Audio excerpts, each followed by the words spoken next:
Welcome to my YouTube channel. God speaks today. In the unseen realm, where heaven and hell collide, a battle took place that most people have never heard about. It wasn't fought with swords. There were no armies, no thunder, no fire, just one angel and one fallen being, the Archangel Michael and Lucifer himself.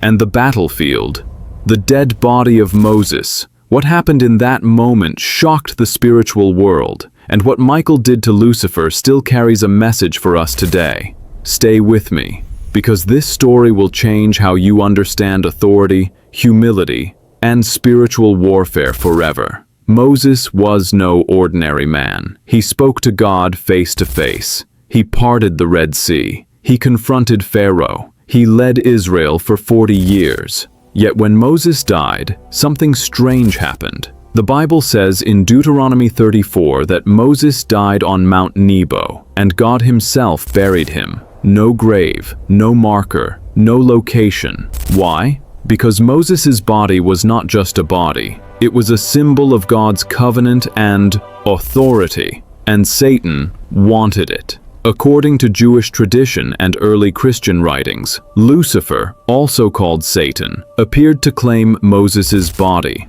Why would Satan want it? Because Moses had once killed an Egyptian.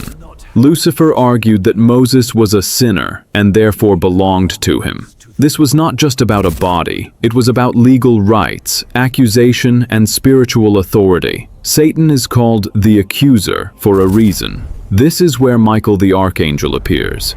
Michael is not just any angel. He is the commander of heaven's armies, the defender of God's people, the warrior assigned to stand against Satan. Michael was sent by God to protect Moses' body. And then, the confrontation happened. The book of Jude, verse 9, gives us a rare glimpse into this moment. Yet Michael the Archangel, when disputing with the devil about the body of Moses, did not dare to bring a slanderous accusation against him, but said, "The Lord rebuke you." Let that sink in. Michael did not insult Satan. He did not argue. He did not flex his power. Instead, he stepped back and invoked God's authority. Michael could have destroyed Lucifer, but he didn't. Why? Because true authority does not come from pride. It comes from submission to God.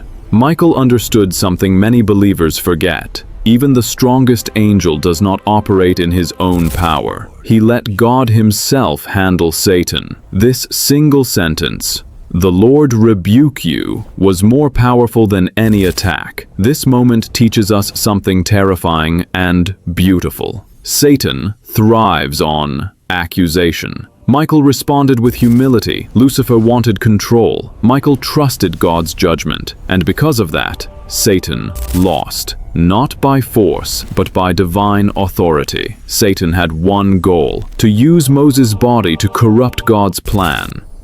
But God had already decided something greater. Centuries later, Moses would appear again, not in a grave, but on the Mount of Transfiguration, standing beside Jesus Christ. Moses' body was preserved for God's future glory. Lucifer never saw that coming. This battle wasn't just history. It was a warning. You don't defeat darkness by shouting louder. You defeat it by standing under God's authority. When you face accusation, fear, or spiritual attack, you don't fight alone. You say, "The Lord rebuke you," and heaven responds. Lucifer fell because of pride.